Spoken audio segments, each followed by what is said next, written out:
Ladies and gentlemen, welcome to today's episode.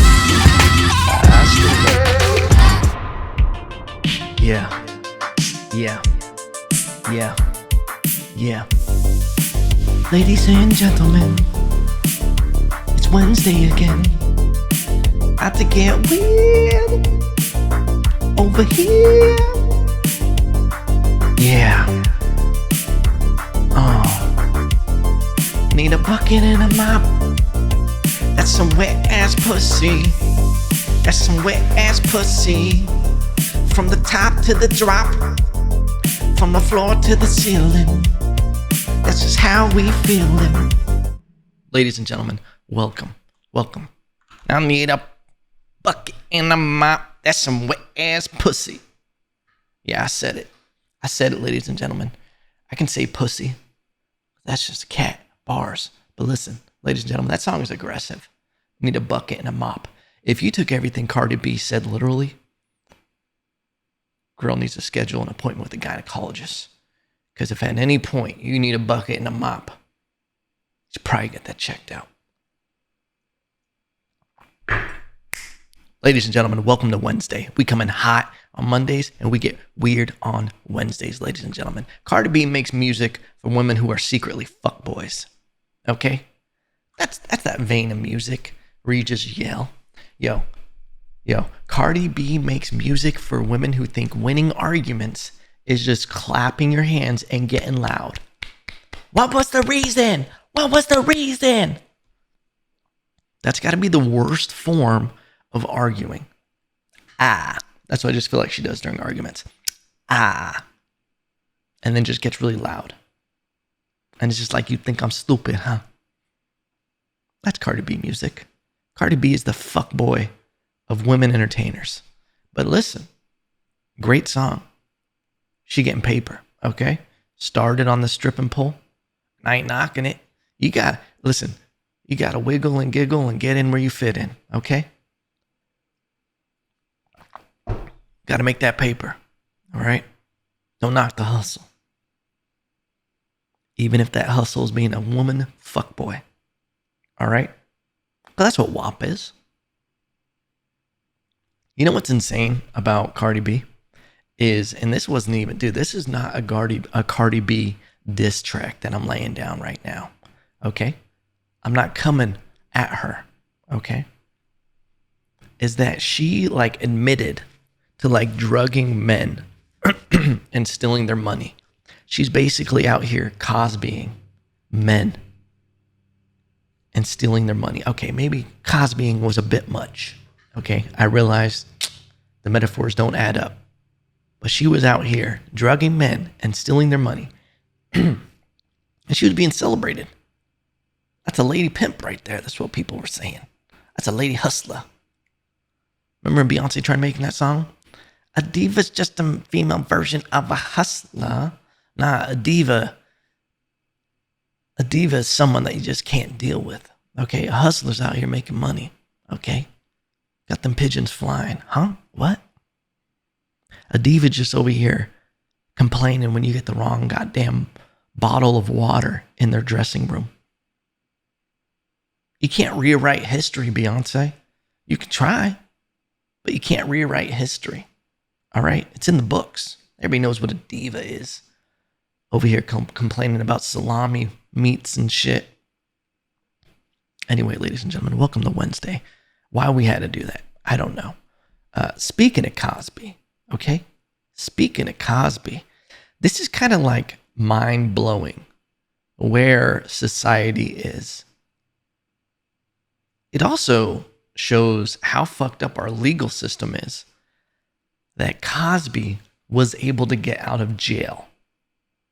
It is insanity. And I think it was a civil suit was the loophole of how Cosby got out of jail. I haven't looked into it too much. But it just doesn't make sense. Okay, let's see if the New York Times has something for me. Shout out. Oh, cool. You're gonna block me. I hate how the New York Times tries to charge me a goddamn dollar. Cosby was released from prison Wednesday. Last Wednesday was weird. After his conviction on sexual assault charges was overturned by Pennsylvania's highest court. The 83-year-old Cosby, he's old, walked out of the state correctional institution Phoenix in Montgomery County, Pennsylvania, Wednesday afternoon, officials told ABC News. Okay. That sentence was when you had to fill the counter of like 1,000 words for your essay, and you just had to keep bringing it out. No one gives a shit. Walked out of the state correctional institution. That's all you needed right there. Let me see this. What we saw today was justice. Justice for all Americans. Whew. That's pretty insane. It's insane. Okay, he served 3 years of an unjust sentence. He did it with dignity, principle, and he was a mentor to other inmates. God damn. I just don't get, like, the whole thing with Cosby. And I this was supposed to be a weird comedy podcast today, but we're going to barely touch on this a little bit, okay? This is a very weird story because if you guys don't know, this was brought to light by a comedian, Hannibal Buress. He started doing a bit about Cosby in his act around, I want to say like 2015, 16, 17-ish. It was before the pandy. It was PB. And he talked about Cosby drugging and date raping women. And Cosby was known for this shit. Like, he was known for doing this. It was like hush and whispers and everything. And there was an insane amount of women that came out and had stories and evidence, and he should have been locked up forever. But because he like attested in a civil lawsuit or something like that, they had to throw out the bigger lawsuit, which was insane. And now he can't be retried on those criminal charges. Like, that's how weird our justice system is that they're able to find the loopholes in that. And here is why I'm bringing it up. For one, I feel like the outrage that should be about Cosby isn't happening. It turned into memes so fucking fast, which is so weird. And this is like a weird thing.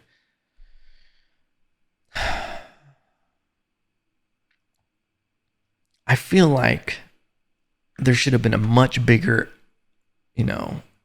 outrage about him getting out. It goes against all this woke culture, the fact that people aren't going crazy about this and protesting about him getting out, especially with all the women. Like, when there's that much smoke, there's got to be fire. You know what I'm saying? But that's what's crazy about it. And also, what's crazy about it is what this sets a precedent for. Is this going to be a gateway to like Harvey Weinstein getting out? Is this going to be now a blueprint, a way that people who have been locked up, they can find loopholes to get out just because they have money and connections and good lawyers? It's going to be pretty interesting what comes out of this. And I feel like if Harvey Weinstein gets out,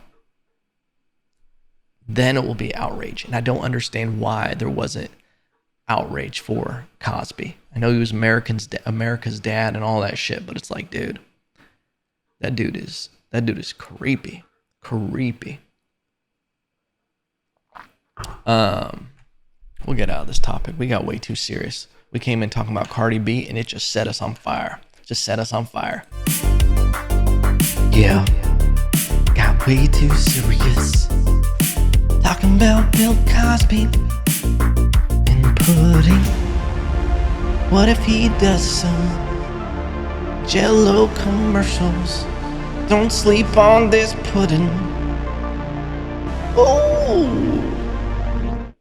That didn't make it better, ladies and gentlemen. That didn't make it better. And there's going to be someone who's like, Evan Lopez made light of this shit. Shut the fuck up. Shut the fuck up, okay? Things are going good for me right now. Working a lot on that content, ladies and gentlemen. I got to be honest with you. sometimes we seem like we're just steamrolling ahead, and people reach out, and it's like social media makes you seem like you're the dopest shit, and maybe obviously my life it's not what you think on social media. I'm just a regular person, just like you. At the end of the day, I just put my pants on one leg at a time, one day at a time. It takes me 2 days to put on pants, ladies and gentlemen. That's what I'm trying to get at. I've been struggling with the gym lately. I'll be honest with you guys. Been struggling. I've been going to the gym, Gold's Gym. Oh, that is a fuckboy sanctuary. I gotta be real with you guys. Fuckboy sanctuary. It's a college gym. And it is what it is. Listen, I probably went through my fuckboy stage. I had to have. I was in college, I was being a fuckboy. And it's just full of that. The bro mentality, the fucking, I feel like such an old man because I'm just like, what are these women wearing nowadays? Like, it almost seems like women are getting ready to go to the gym, at the gym. It's like they haven't finished the outfit yet. There's women in full-blown makeup. I'm like, what happens when you start sweating? You're not here for a workout? And that's the thing is, like, I feel like not enough people sweat at the gym, at least at Gold's Gym. I guess it's coming from like, a jiu-jitsu gym or a boxing gym where it's like you're there to just do work, son, But I've been going to Gold's Gym, and I think it's like when you just don't fit in at a gym, it kind of drains you. And I've been struggling to get the motivation. I was eating bad for a little while. Just listen, when you move to a new place, you just go hard with that barbecue. Okay, you just go hard trying everything out.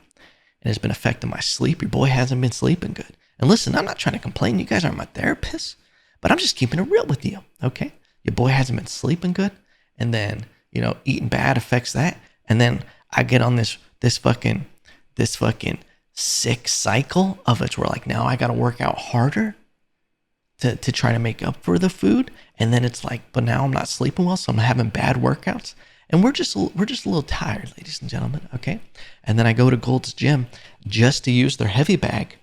The heavy bag is never there. It's just like it's a fucking Easter egg hunt every time I go. They got one boxing stand, and there's sometimes I walk and I look to the right. There it is, hanging from me, and it's waiting. It's like, hey, friend. And I'm like, hey, I'm going to beat the fuck out of you in a minute. Let me go put my bag away. But I've been going, and in the past 2 months I've been going, they've gone through 3 heavy bags. And I'll be honest, I've seen one other person there hitting the bag that knows what they're doing.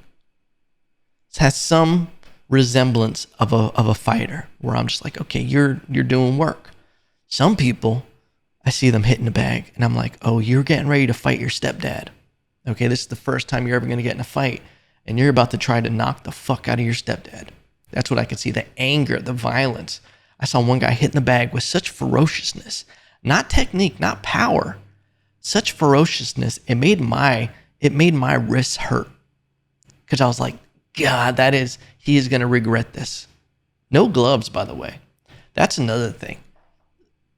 I've always been, whenever I would go, I hate being the guy who's jumping rope, shadow boxing, doing martial arts workouts at a regular gym. I know it looks weird, but sometimes I am what I am because I am what I am.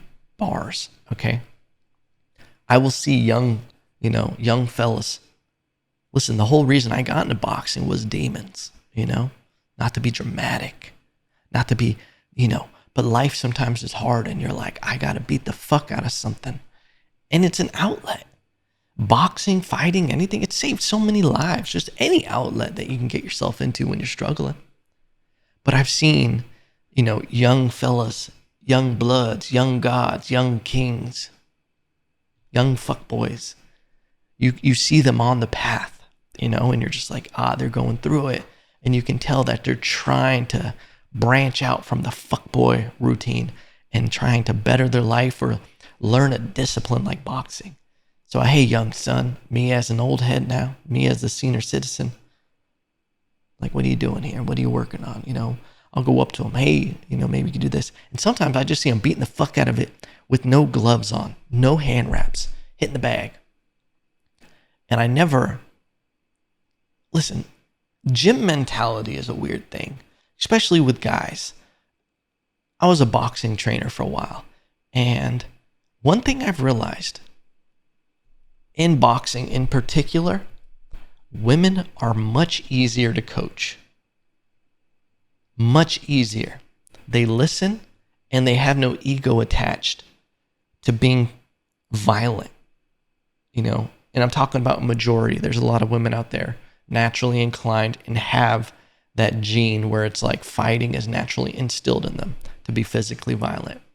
But for the most part, they're willing to learn a lot better. And there's an ego attached when you're taking someone on the mitts. They're hitting, hitting pads, hitting the bag, hitting the speed bag, where they don't want to do it bad because their ego cares so much about being able to fight and not having to learn from another man. Bars, and for some reason, it's like that with boxing and lifting weights and all of this stuff. But for some reason, it's not necessarily there with jiu-jitsu.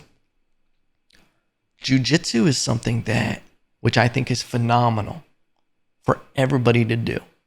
If you have a jiu-jitsu school near you, just fucking go to it. Do the 1-day trial. Get hooked. But the great thing about jiu-jitsu is in the first day, you get your ego checked. It brings you down to a healthy level. And it does it in a way that either is going to make you come back or you're never going to step foot in there again. But if you go in there with the mentality of, oh, I want to learn this and I have a lot to learn because these dudes are out there, it's healthy, okay? And realizing that you can learn that, and then also that your whole life was bullshit before that. That's what jiu-jitsu will do. But you don't really get that clarification in boxing on the first day. It might be a few months. It might be 6 months before someone turns it up on you in sparring. And you realize, oh shit, well, no, this isn't what I thought it was. But all of that being said, because I'll see young guys hitting the bag and I never try to tell them what they're doing is wrong. I just try to guide them a little bit because I don't want them to get defensive and try to like, oh, blah, blah, blah, blah. But I've seen dudes hitting the bag with their hands fucking bleeding. For one, this is a public gym. It's not very sanitary, okay? A couple things I can't stand at a public gym. You not give a shit about the next person who's going to use the equipment before you, and listening to your music without headphones on. If you're in a public gym or a public setting, go fuck yourself if you listen to music without headphones. You just think everybody wants to listen to your shitty music. Listen, everybody's music is shitty. Everybody's music is shitty to other people because they don't want to listen to it them. If anything, it's just adding shitty instruments in the background of their music that they're trying to listen to. You get what I'm saying? You get what I'm throwing down here, kid? It's just acting like, especially if it's like what kind of music is, if you just get an extra, and all of a sudden your drums are all fucked up and off beat. That's what's happening. I'm over here trying to get loose to Will Smith, the Wild Wild West. And then I got this fucking trap drums coming through the background. Okay? Or fucking country coming through. And I'm over here like, wicka wild wild west, Jim West, Desperado. Listen, you think I'm joking? Wild Wild West got me through a workout last week. Just listen to it on repeat when I'm going to the Wild Wild West. I just need it. Dude, I'll work out to fucking Cardi B WAP. I put it on repeat, just start working. Half a chub, the whole workout, just testosterone going. I want to gag. I want to touch that little thing to the back of my throat. That's a good line, though. It is just from a puzzle piece perspective of writing music. That's a great line. Anyway, back to Gold's Gym. So I go there just for the heavy bag. It's never there. And then it was laying on the ground the other day. The other day I go in there. Listen, 2-part story. I go in there and I go up to the person at the counter. I go, hey, can I hang the heavy bag? And I notion to it because I see it on the ground in the back. She goes, the maintenance man is on the roof right now. When he comes down, or she said, if he comes down, we'll hang it. If the maintenance man comes down, what is he, fucking suicidal up there? If he comes down, is he living up there? Is he doing a strike? Is this a protest? Listen, the customer is always right. And here's what I've realized. You get what you pay for at a cheaper gym, okay? Because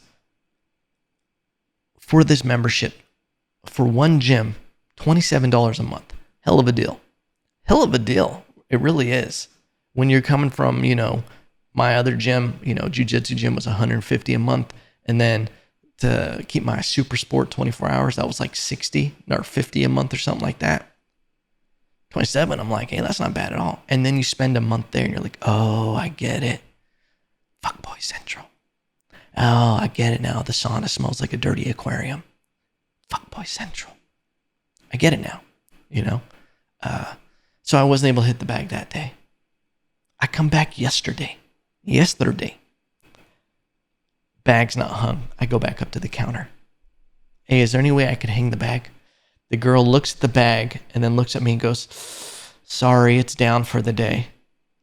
The fuck does that even mean? It's down for the day. What is it, depressed? Is it on Prozac? Is it just tired of getting beaten up? So I go and do my workout. They got battle ropes, everything. So I make do. Listen, I'm not going to leave. I already took my pre-workout. I'll have a goddamn heart attack if I get in the car and leave. Okay? So I do my workout. At the end of the session, boom, I'd like to cancel my membership.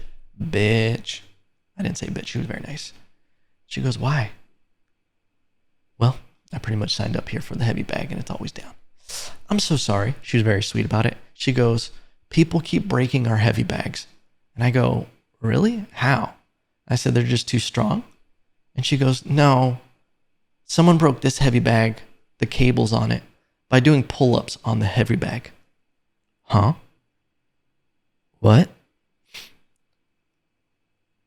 People are doing pull-ups on the heavy bag.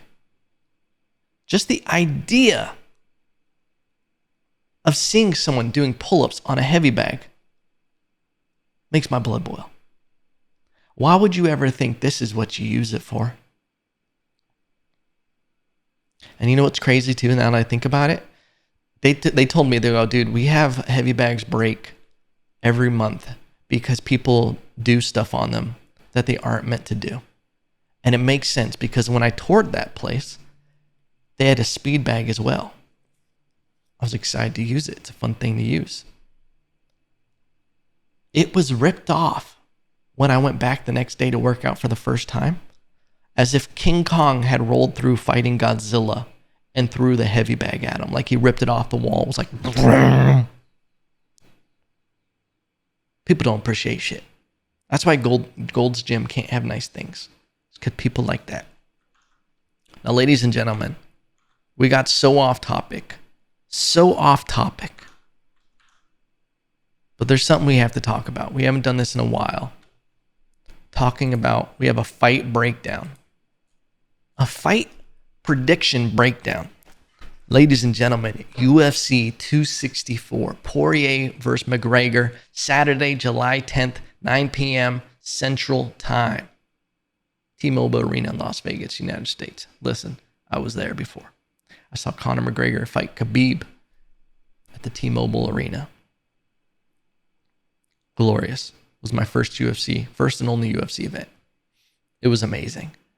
After Khabib choked out Connor, didn't choke him out, just made him tap with kind of a crank.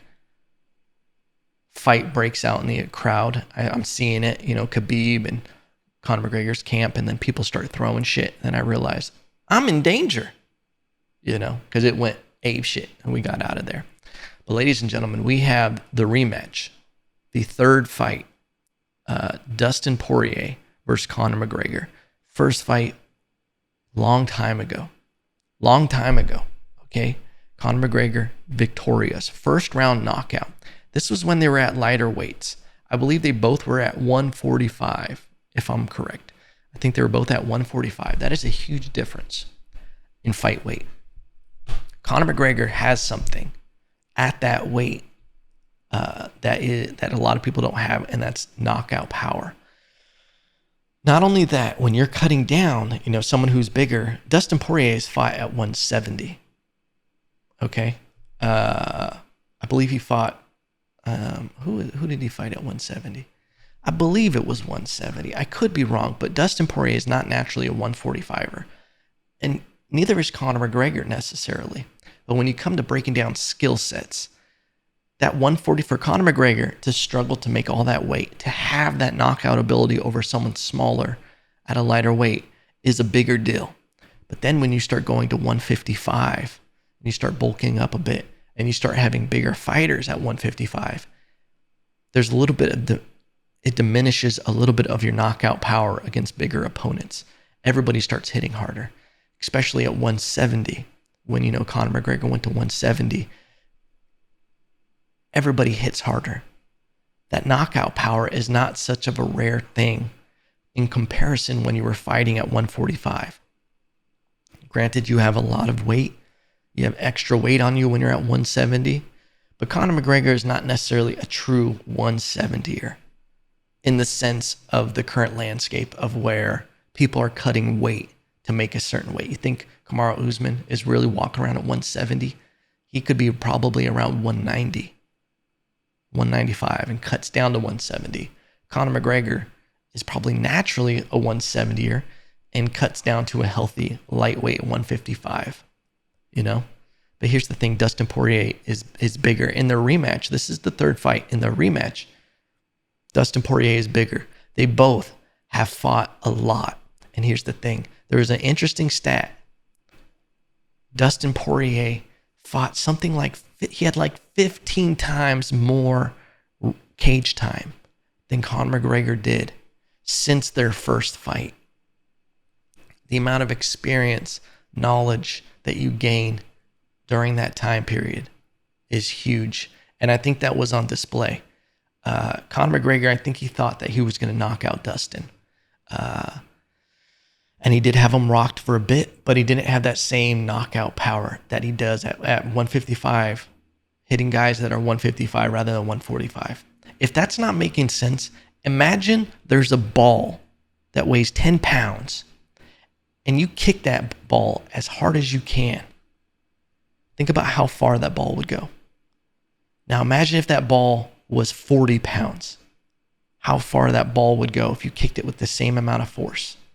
And then imagine if that ball was 2 pounds and you kicked that ball the same amount of force. It's going to be more payoff to kicking the lighter ball. That's a very dumb metaphor, but you get what I'm saying with the knockout power not translating to 155. And something very interesting is these calf kicks. These calf kicks are kind of the new phenomenon in MMA that is completely disabling a boxing heavy fighter. It's beautiful to see the evolution of the sport, of the ebbs and flows and changes of styles and what comes in and what goes out. And then after a while, certain things come back again. But in the second round, I believe it was, Dustin Poirier just completely tore up that front leg with Conor McGregor being kind of a heavier boxing stance. And that's the thing is Conor McGregor really got into boxing, training for Mayweather and all this stuff, that he kind of adapted to a boxing stance. He kind of always kept like a wide foot, but he kind of had a karate style to it. And he was more in and out, moving. And he had that straight left, and he started relying on it. But in the second round, he started mixing it up a little bit, but I feel like the damage had already been done on his right leg. I believe his right leg. Anyway, his lead leg was completely destroyed, and Poirier got the knockout. So we're looking at two fighters that are 1-1 over each other. Dustin Poirier having the knockout within a few months. So Conor McGregor wanted to do the rematch, and it's a tough one to call because I know Conor McGregor is, I don't know personally, let me say that, is focused on getting that fight back. I don't know if enough time has passed to be able to calculate for that. Obviously, he's going to be more ready for it. I think his stance is going to be ready for the calf kicks, but I don't think Dustin Poirier is going to come in with the same game plan. He's going to know that he's going to be looking for the calf kicks. And I think Dustin Poirier, here's what I really do think, he's going to go towards a more wrestling style fight. He's going to really try to grapple with him, get him tired, and then I think look for the knockout in the later rounds. I think there was something that Dustin realized when grappling with him in the second fight, that he did have the edge in grappling, and I think he's going to go a little more heavy with that, make it a dirty fight. And I don't know if it's going to work for Connor. I kind of feel like Dustin does have the number on this. When they fought before, it was a long time ago. But if there's anybody that proves odds wrong, it's Connor McGregor, the most electrifying man in sports entertainment. Okay, Connor McGregor. He changed the landscape of entertainment in sports. All right, he's made a platform for a lot of these fighters. And I think you can never count him out, if I'm being honest with you guys. So Conor McGregor's the underdog in this fight, but not by much. We got minus 130 Dustin Poirier, plus 108 for Conor McGregor. And there's not a lot of betting odds. If you were betting, man, it's not a great opportunity to make some real money going heavy on him. It's not really on any of the fights in this card. But I think, honestly, top to bottom, this is going to be a phenomenal fight card. Gilbert Burns versus Stephen Thompson. Before we move on, my prediction for Dustin Poirier versus Conor McGregor, I do think Dustin Poirier takes it again.